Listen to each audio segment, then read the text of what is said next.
এটা হচ্ছে গ্রামের রাস্তা। গ্রামের রাস্তা দিয়ে এখন আমি হেঁটে যাব সামনের দিকে এবং একটু ঘোরাঘুরি করব এই রাস্তা দিয়ে। দেখছি যে আমার কাছে কিন্তু বেশ ভালো লাগছে, কারণ হচ্ছে যে যে বাতাস, আলো বাতাস রয়েছে।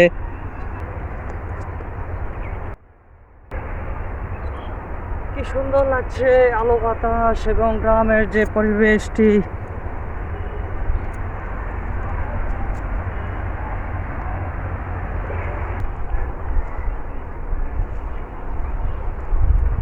এটি হচ্ছে গ্রামের রাস্তা। রাস্তা দিয়ে হেঁটে হেঁটে যাব আজকে। এই যে অবস্থা, যে গ্রামের রাস্তা দিয়ে ভীষণ ভালো লাগছে।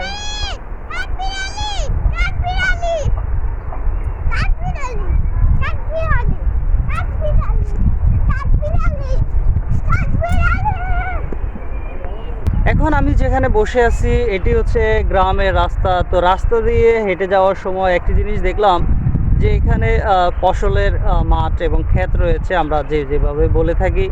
তো এখানে দেখছি যে এই পাইপ দিয়ে কিন্তু পানি কিন্তু ফসলের মাঠের মধ্যে কিন্তু দিচ্ছে তারা। তো এই গ্রামের যে আসলে পরিবেশ এবং যে দৃশ্য, সেটি আমার কাছে ব্যক্তিগতভাবে খুবই ভালো লাগছে।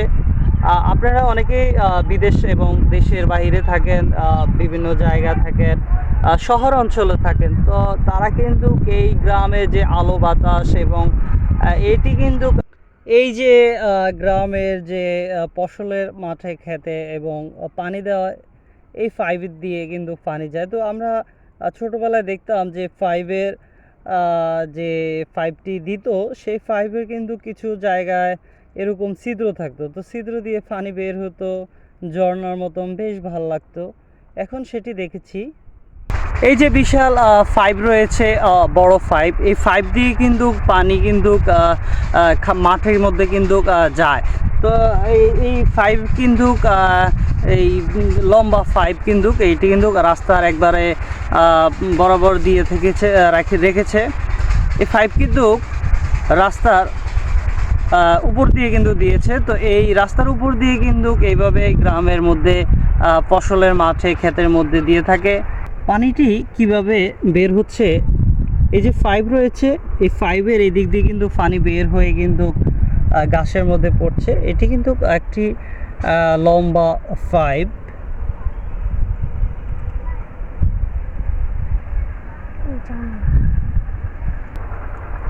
এই যে এই গ্রামের রাস্তা দিয়ে কিন্তু আমরা হেঁটে হেঁটে এভাবে কিন্তু যাব। তো এখানে কিন্তু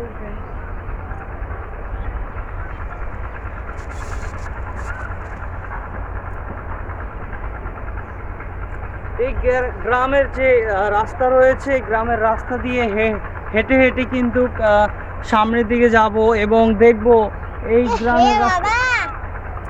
এরকম করস কেন? কি সমস্যা? হে বাবা, ও বাবা, কি সমস্যা ক একবারে বল।